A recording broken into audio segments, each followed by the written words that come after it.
మన ప్రభువును రక్షకుడైన యేసుక్రీస్తు నామములో అందరికీ ఇంటి శుభాలు వందనం తెలియజేస్తున్నాను. వీళ్ళారా అందరూ బాగున్నారు కదా? చూడండి, ఈ దినములుగా ఏర్పాటు చేయమని లేఖన భాగం చూసినట్లయితే లూకాసు వార్త 13వ అధ్యాయము 10 నుండి 13వ వచనం చదువుకుందాం. విశ్రాంతి దినమున ఆయన ఒక సమాజ మందిరంలో బోధించున్నప్పుడు 18 ఏండ్ల నుండి బలహీనపరచు దెయ్యము పట్టిన ఒక స్త్రీ అతడు నుండెను. ఆమె నడుము వంగిపోయి ఎంత మాత్రమును చక్కగా నిలవబడలేకుండెను. యేసు ఆమెను చూచి రమ్మని పిలిచి, అమ్మా, నీ బలహీనత నుండి విడుదల పొంది ఉన్నావు అని ఆమెతో చెప్పి ఆమె మీద చేతులు ఉంచగానే ఆమె చక్కగా నిలువబడి దేవుని మహిమపరిచెను. దేవుడి పరిశుద్ధ వాక్యం దీవించను గాక. ఆమేన్. ప్రార్థన చేసుకుందాం. పరిశుద్ధుడా, ప్రేమగా తండ్రి, నీ పరిశుద్ధ పాదం స్తోత్రములేవా ప్రభా. తండ్రి, ఇందులోకి నాయ ప్రభా తండ్రి, నేను మరి మమ్మల్ని అందరూ సజీవులుగా ఉంచిన విధానాన్ని పెట్టినాను మీకు వందనం తెలియజేసుకుంటున్నాం ప్రభా. తండ్రి, ఇప్పుడు వాక్యం మేము ధ్యానించుకుంటుండగా మీరే మాతో ఉండండి, మాతో ఉండి నడిపించండి నాయన ప్రభా. తండ్రి, ప్రతి ఒక్కరి తండ్రి వినగల తీవ్ర గ్రహించగల మనసును వాక్యానుసారంగా జీవించే జీవితం దయచేయమని నా నోటిని పొరగా సాధారణంగా వాడుకున్నామని మా ప్రభు నేసనం ప్రతి మార్గంగా వాడుకుంటున్నాము తండ్రి. ఆమేన్. ప్రభునందు ప్రియులారా, ఇక్కడ చూసినట్లయితే విశ్రాంతి దినమున ఆయన ఒక సమాజ మందిరంలో బోధిస్తున్నప్పుడు 18 ఏండ్ల నుండి బలహీనపరచు దెయ్యము పట్టిన ఒక స్త్రీ అతట ఉండెను. 18 ఏండ్ల నుండి అంటే 18 ఇయర్స్. 18 ఏండ్ల నుండి బలహీనపరచు దెయ్యము పట్టిన ఒక స్త్రీ అతట ఉండెను. ఆమె నడుము వంగిపోయి ఎంత మాత్రమును చక్కగా నిలువబడలేకుండెను. వంగిపోయింది అంటే 18 ఏండ్ల నుండి కూడా ఆమె ఆ విధంగానే ఉందన్నమాట. ఆమె జీవితం వంగిపోయి ఉంది. అంటే వంగిపోయిన స్త్రీ పైకి చూడగలనా? చూడలేదు. పరలోకం వైపు చూడగలనా? ఆకాశం వైపు చూడగలనా? లేదు. ఆమె చూపులు కిందకే ఉంటాయన్నమాట. కిందకే చూస్తుంది. చూడండి, 139వ కీర్తనలో మనల్ని దేవుడు ఎంత అద్భుతంగా సృష్టించాడో మనము గ్రహిస్తాం. 139వ కీర్తన మీరు చదివినట్లయితే దేవుడు మనల్ని ఎంత అద్భుతంగా సృష్టించాడో మనము తెలుసుకుంటాం. మరి ఈమె యొక్క జీవితం ఏ విధంగా ఉంది? వంగిపోయి ఉన్నది. ఆమె వంగిపోయింది. పైకి చూడలేని స్థితిలో ఉంది. నిటారుగా నిలబడలేని స్థితిలో ఉన్నది. చూడండి, 18 ఏండ్ల నుండి బలహీనపరచు దెయ్యం పట్టిన ఒక స్త్రీ అతట ఉండేను. అంటే అక్కడ సమాజ మందిరం అంటే పెద్ద హాల్లో ఉంటుంది అనమాట. అక్కడికి అందరూ వస్తారు దేవుని మాటలు వినడానికి, దేవుని బోధలు వినడానికి అందరూ వస్తారు. అక్కడికి కూడా ఈమె కూడా వచ్చినట్లుగా మనము చూస్తున్నాం. ఇక్కడ సహజంగా స్త్రీలు బలహీనమైన వారే. ఎందుకంటే చూడండి, బలహీనమైన వారే అంటే పేతురు రాసిన మొదటి పత్రికలో మనము 3వ అధ్యాయంలో చూస్తాము. పేతురు రాసిన మొదటి పత్రిక 3వ అధ్యాయంలో మనం చూసినట్లయితే చూడండి, పూర్వము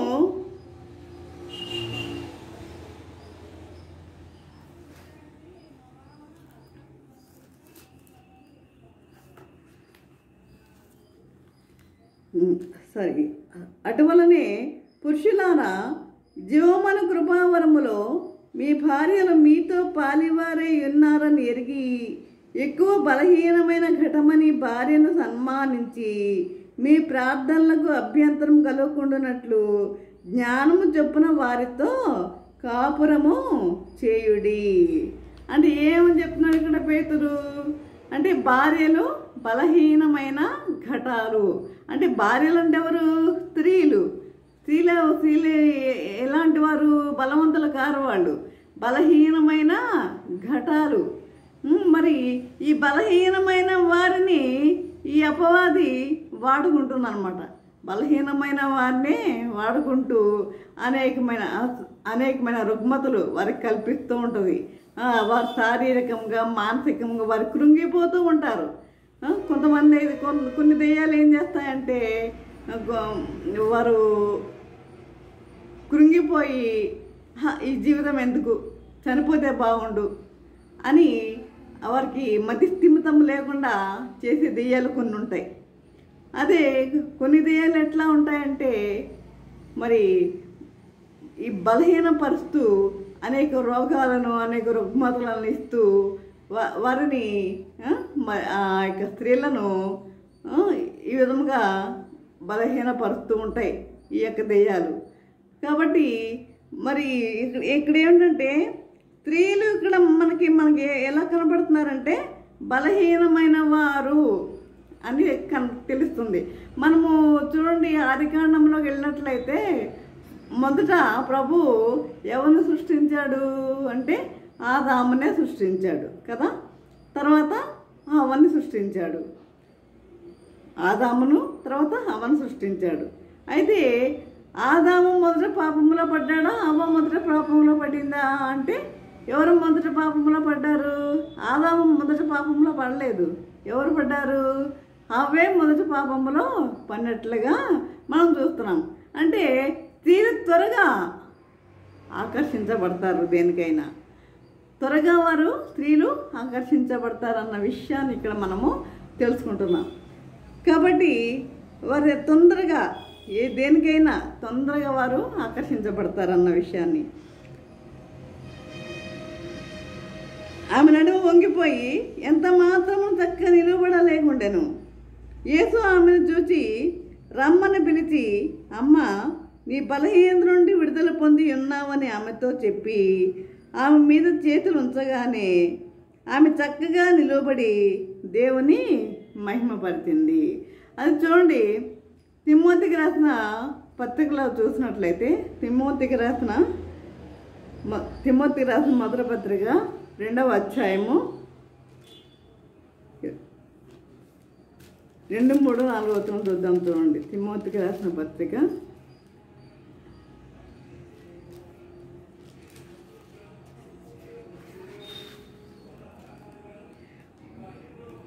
మొదటి పత్రిక 12, 13, 14 వచనాలు. పూర్వము దూషకుడను హింసకుడును హానికరుడునైన నన్ను తన పరిచర్యకు నియమించి నమ్మకమైన వానిగా ఎంచినందుకు నన్ను బలపరిచిన మన ప్రభువైన క్రీస్తు యేసుకు కృతజ్ఞుడనై ఉన్నాను. తెలియక అవిశ్వాసం వల్ల చేసితిని గనక కనుకరింపబడితిని. ఎవరు చెప్తున్నారు ఈ మాటలు? భక్తుడైన పౌలు తెలియజేస్తున్నాడు. పూర్వము దూషకుడును హింసకుడును హానికరుడును అని చెప్తున్నాడు. పూర్వము దూషకుడును హింసకుడును హానికరుడునైన నన్ను ఏం చేశాడు ప్రభు? తన పరిచర్యకు నియమించుకున్నాడు.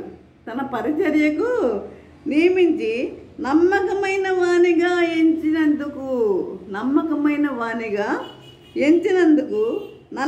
నన్ను బలపరిచి మన ప్రభువైన క్రీస్తు యేసుకు కృతజ్ఞుడనై ఉన్నాను.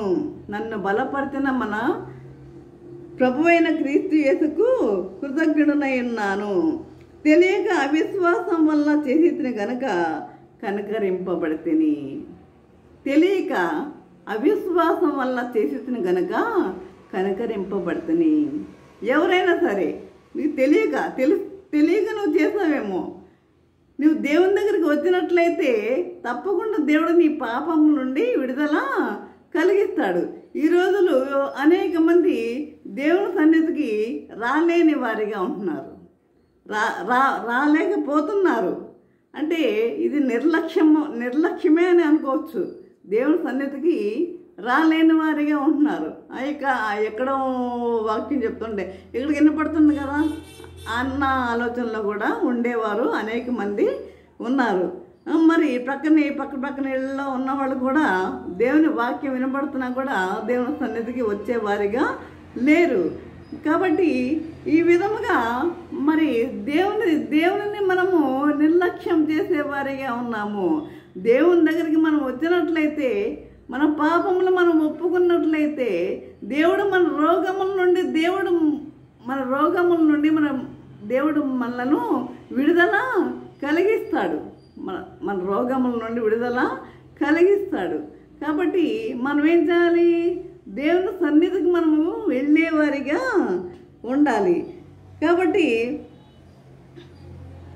ఇక్కడ ఏమన్నా యేసు ఆమెను చూసి రమ్మని పిలిచి, అమ్మ, నీ బలహీనత నుండి విడుదల పొంది ఉన్నావని ఆమెతో చెప్పి ఆమె మీద చేతులు ఉంచగానే ఆమె చక్కగా నిలబడి దేవుని మహిమపరిచాను.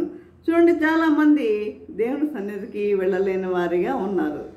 అంటే ఏంటి అర్థం? దేవుడు అంటే తెలియని వారుగానే ఉన్నట్లుగానే జీవిస్తున్నారు. అదే మత్తయి సువార్త 10వ అధ్యాయము 33వ వచనం చూసినట్లయితే, మత్తయి సువార్త 10వ అధ్యాయము 33వ వచనం చూసినట్లయితే,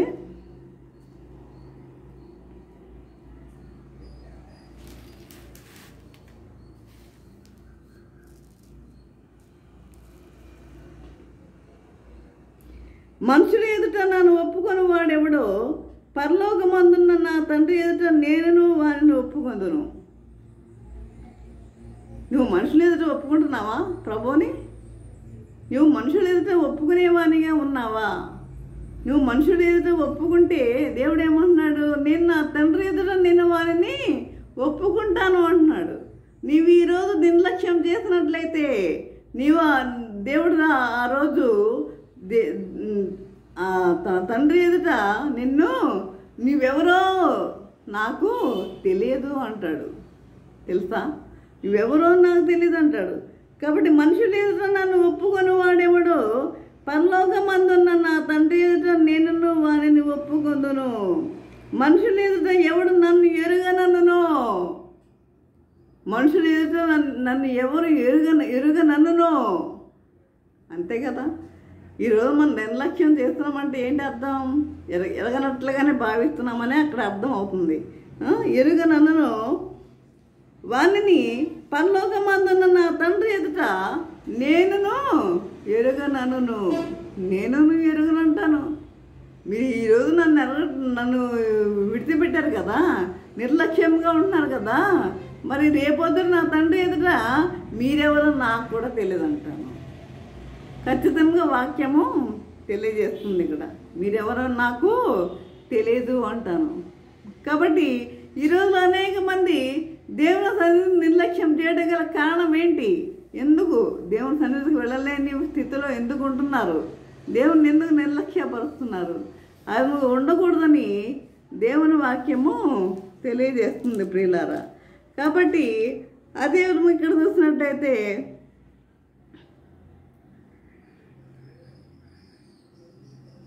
ఆమె యొక్క బలహీనత ఏంటి? ఆ బలహీనత? 18 ఏండ్ల నుండి ఆమె ఎలా ఉంది? ఆమె జీవితం ఎట్లా ఉంది? వంగిపోయి నడుస్తుంది. ఆమె పైకి చూడలేని పరిస్థితి, వంగి నడుస్తుంది. కిందకే ఆమె చూపులు, పైకి ఆమె చూసేది లేదు, కిందకే ఆమె చూపులు. పాపం ఆమెను ఎంతమంది ఎగతాళి చేసి ఉంటారో కదా, ఆమెను ఎంతమంది ఎగతాళి చేసి ఉంటారో కదా ప్రియులారా. ఒక్కసారి ఊహించుకోండి, ఆ జీవితాన్ని ఒక్కసారి మీరు ఊహించుకుంటే ఆమెను ఎంతమంది ఎగతాళి చేసి ఉంటారు? ఒక గూనిదానా, ఒక పిచ్చిదానా, మరి అని రకరకాలుగా ఆమెని ఎంతో విధముగా ఆమెని ఎగతాళి చేసి ఉంటారు. నడుము వంగిపోయిందానా అని చెప్పి రకరకాలుగా ఆమెని ఎగతాళి చేసి ఉంటారు. ఆ మాటలన్నీ ఆమె భరిస్తూ ఆమె జీవిస్తూనే ఉంది. ఆమె ఆ మాటలన్నిటినీ భరిస్తూనే ఉంది. కానీ ఒక సమయం అనేది దేవుడు ఆమెకి ఇచ్చాడు. ప్రతి దానికి ఒక సమయం ఉంది అన్నట్లుగా. చూడండి, చాలామందికి అనారోగ్యం అనేది లేని వాళ్ళు ఉండరు. ప్రతి ఒక్కరికి ఏదో ఒక బలహీనత అనేది ఉంటుంది. బలహీనత వచ్చినప్పుడు వారిని మనం ఏం చేయాలి? ఎగతాళి చేసేవారిగా ఉండొద్దు. ఎవరిని మనం ఎగతాళి చేసేవారిగా ఉండొద్దు. మనం ఏం చేయాలి? వారి పట్ల ఆదరణ చూపేవారిగా ఉండాలి. నీకు చేతనైతే నువ్వు సహాయం చేసేవారిగా ఉండాలి, కానీ ఎగతాళి చేసేవారిగా మాత్రము ఉండొద్దు ప్రియులారా.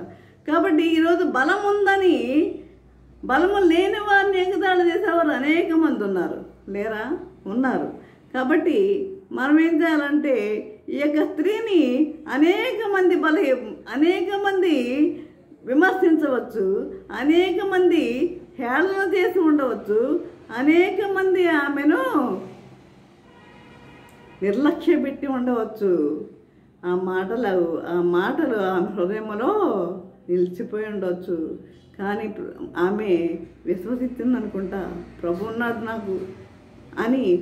అందుకే కదా సమాజ మందిరంలోకి ఆమె అక్కడికి వచ్చిందంటే ఏంటి? విశ్వాసంతో ఆమె అక్కడికి వచ్చింది. విశ్వాసంతోనే ఆమె అక్కడికి వచ్చింది. ప్రభు ఉన్నాడు, నా యొక్క విడుదల, నా యొక్క స్వస్థత, నా యొక్క బలహీనత నుండి విడుదల కలుగజేస్తాడన్న విశ్వాసంతోనే ఆమె అక్కడికి వచ్చి ఉండవచ్చు. మరి ప్రభు దృష్టి ఆమె మీదనే పడింది.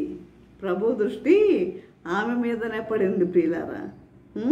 కాబట్టి యేసు ఆమెను చూశాడు. ఆమెని చూశాడు. రమ్మని పిలిచి, అమ్మ నీ బలహీనత నుండి విడుదల పొంది ఉన్నావని ఆమెతో చెప్పి ఆమె మీద చేతులు ఉంచగానే ఆమె చక్కగా నిలువబడి దేవుని మహిమపరిచింది. ప్రియులారా. చక్కగా నిటారుగా నిలబడింది. ఎంత సంతోషం కదా ఆమెకి. ఒక రోగం నుండి విడుదల పొందాము అంటే మనకి ఎంత సంతోషంగా ఉంటుందండి. ఆ విధంగానే మరి ఆమె బలహీనత నుండి విడుదల పొందింది అంటే ఆమెకి ఎంత సంతోషం. దేవుణ్ణి మహిమపరిచింది. యేసు విశ్రాంతి దినమున స్వస్థపరిచినందున ఆ సమాజ మందిరపు అధికారి కోపముతో మండిపడ్డాడు. విశ్రాంతి దినమున స్వస్థపరిచినందున ఆ సమాజపు మందిరపు అధికారి కోపముతో మండిపడి జనసమూహమును చూచి పనిచేయదగిన 6 దినములు గలవు కనుక ఆ దినముల్లోనే వచ్చి స్వస్థత పొందండి. విశ్రాంతి దినమున రావద్దని చెప్పాను. విశ్రాంతి దినమునంట రాకూడదంట. విశ్రాంతి దినమున రావద్దు. అందుకు ప్రభు, వేషధారులారా, మీలో ప్రతివాడును విశ్రాంతి దినమున తన ఎద్దునైనను గాడి ఎద్దు నుండి విప్పి, మీలో ఎవరైనా తన ఎద్దునైనను గాడి ఎద్దు నుండి విప్పి తోలుకొని పోయి నీళ్లు పెట్టును కదా. విశ్రాంతి దినమంది వదిలిపెట్టేస్తారా? ఆ రోజు వాడికి నీళ్ళు పెడతారు కదా.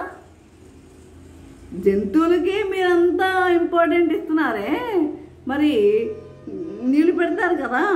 ఇదిగో 18 ఏండ్ల నుండి సాతాను బంధించిన అబ్రహాము కుమార్తె అని ఈమెను 18 ఏండ్ల నుండి సాతాను బంధించింది.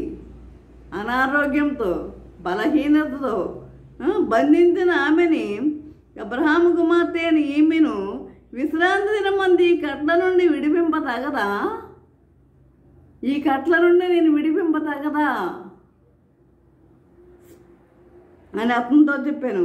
ఆయన ఈ మాటలు చెప్పినప్పుడు ఆయన ఎదిరించిన వారందరూ సిగ్గుపడ్డారు. కాబట్టి ప్రియులారా, చూడండి, గాడిదకు ఎద్దుకు నువ్వు విశ్రాంతి దినమున నీళ్ళు పెట్టకుండా వదిలిపెట్టేస్తావా? వదిలిపెట్టావు కదా. మరి ఒక స్త్రీకి, అబ్రహాము కుమార్తె అనే ఈమెకు మరి ఎన్ని సంవత్సరాల నుంచి ఆమె బలహీనత బాధపడుతుంది? 18 సంవత్సరాల నుంచి బాధపడుతుందంటే మరి 18 సంవత్సరాల నుంచి బాధపడుతుంది కదా. మరి అబ్రహాము కుమార్తె అని ఈమెను విశ్రాంతి దినమంది కట్ల నుండి విడిపింప తగదా అని అతనితో చెప్పాను. ఆయన ఈ మాటలు చెప్పినప్పుడు ఆయన ఎదిరించిన వారందరూ సిగ్గుపడిరి. అయితే జనసమూహం అంతయు ఆయన చేసిన ఘనకార్యములన్నిటిని చూసి సంతోషించెను. కాబట్టి ప్రియులారా, మనము ముందుగా మనం తెలుసుకోవాల్సింది ఏంటంటే చాలామంది అనారోగ్యం వచ్చినప్పుడు, ఏదన్నా సమస్యలు ఉన్నప్పుడు అప్పుడే దేవుడు జ్ఞాపకం వస్తాడు, అప్పుడే దేవుని సన్నిధి జ్ఞాపకం వస్తుంది, అప్పుడే వస్తారు దేవుని సన్నిధికి కూడా చాలామంది. మనం ఎప్పుడు కూడా దేవుని సన్నిధికి వెళ్ళేవారిగా ఉండాలి. ఎప్పుడు కూడా దేవుని సన్నిధికి మనము వెళ్ళేవారిగా ఉండాలి. నీకు అనారోగ్యం వచ్చినప్పుడే కాదు సుమా, మనం ఎప్పుడు దేవుని సన్నిధికి మనము వెళ్ళేవారిగా ఉండాలి. వెళ్ళి మన పాపములను మనం ఒప్పుకునేవారిగా ఉండాలి. మన పాపమును మనం దేవుని సన్నిధిలో మనం ఒప్పుకునేవారిగా ఉండాలి. ఆయన పరిశుద్ధ రక్తంతో మనం కడుక్కునేవారిగా ఉండాలి ఎల్లప్పుడూ. కాబట్టి మరి దేవుని యందు మనం భయభక్తులు కలిగి మనం జీవించేవారిగా ఉండాలి. ఆయన యందు విశ్వాసం కలిగి జీవించేవారిగా ఉండాలి. ఆమె విశ్వాసంతో సమాజ మందిరానికి వెళ్ళింది. విశ్వాసంతో సమాజ మందిరానికి ఆమె వెళ్ళింది. ఆమె యొక్క ఆలోచన ప్రభుకి తెలియదంటారా? ముందుగానే ఆయనకు తెలుసు. నాలో తలంపు పుట్టక మునిపే నీకు తెలుసు. నాలో తలంపు పుట్టక మునిపే నాకు తెలుసు అని చెప్పిన దేవుడు. అది 139 కీర్తన చదవమని చెప్పాను. నాలో తలంపు పుట్టక మునిపే, నా నోటి నుండి నీ మాట రాక మునిపే అది నీకు తెలుసు. కాబట్టి ప్రభుకి ముందే తెలుసు. నన్ను స్వస్థపరచండి అని కూడా ఆమె అడగలేదు, కానీ ఆయనే ముందుగా ఆమెను పిలిచాడు. చూసారా? ఆయనే ముందుగా ఆమెను పిలిచినట్లుగా మనము చూస్తున్నాము. కాబట్టి ప్రియులారా, ఒకటి మనం ఆయనను విశ్వాసం కలిగి జీవించే వారిగా ఉందాం. విశ్వాసం కలిగి జీవించే వారిగా ఉన్నాం. విశ్వాసము లేకుండా దేవునికి ఇష్టడైనట అసాధ్యం. విశ్వాసము లేకుండా దేవునికి ఇష్టడైనట అసాధ్యము. ప్రియులారా, విశ్వాసం కలిగి జీవించే వారిగా ఉండండి. ఆ విధంగా జీవించటకు పరిశుద్ధాత్మ దేవుడు సహాయం చేసి నడిపించను గాక. ఆమేన్. ప్రార్థన చేసుకుందాం. పరిశుద్ధ ప్రేమగల తండ్రి, నీ పరిశుద్ధ పాదముస్తోత్రం దేవా. ప్రభా తండ్రి, ఇంతవరకునైనా ప్రభా నీ వాక్యం ద్వారా తండ్రి మాతో మాట్లాడిన విధానం బట్టినైనా మీకు వందనం తెలియజేసుకుంటున్నాము తండ్రి. ప్రభా ఇదిగోనైనా నడుము వంగిపోయిన స్త్రీ గురించి మేము ధ్యానించుకుని ఉన్నాము నైనా ప్రభా తండ్రి. మరి 18 ఏండ్ల నుండి తండ్రి ఆమె మరి ఆ యొక్క బలహీనతతో బాధపడుతూ ఉంది నాయన ప్రభా. ఆమె తండ్రి ఆమె యొక్క బలహీనతను గ్రహించిన మీరు నాయన ప్రభా ఆమెను స్వస్థపరిచారు నాయన ప్రభా తండ్రి. అదేవిధంగా తండ్రి ప్రభా అనేకమైన బలహీనతలతో బాధపడుతున్నారు నాయన ప్రభా. ప్రతి ఒక్కరికి మీరు స్వస్థత అనుగ్రహిస్తారు నాయన తండ్రి. ఎప్పుడైతే తండ్రి మీ అన్ని విశ్వాసం కలిగి జీవిస్తారు, ప్రతి ఒక్కరికి స్వస్థత మీరు అనుగ్రహించే వారిగా ఉన్నారు నాయన ప్రభా తండ్రి. మరి ముఖ్యంగా తండ్రి నీ సన్నిధిని మేము నిర్లక్ష్యం చేయకుండా ఉండటకు నీ కృప మాకు అనుగ్రహించమని తండ్రి. ఎంతమంది అయితే ప్రభా వాక్యం వినిన్నారు ప్రతి ఒక్కరికి మరి తోడే నిలిచి ఉండటకు పరిశుద్ధాత్మ దేవుడు సహాయం చేసి నడిపించను గాక. ఆమేన్. తండ్రి అయిన దేవుని ప్రేమయు, కుమారుడైన యేసుక్రీస్తు కృపయు, పరిశుద్ధాత్మగే కన్యను సహవాసము సకల దేవుళ్ళు సదాకాలము ప్రభా తండ్రి. ఎంతమంది అయితే ప్రభా వాక్యం విన్నారు ప్రతి ఒక్కరికి తోడు నిలిచి ఉండను గాక. ఆమేన్. ఆమేన్. ఆమేన్.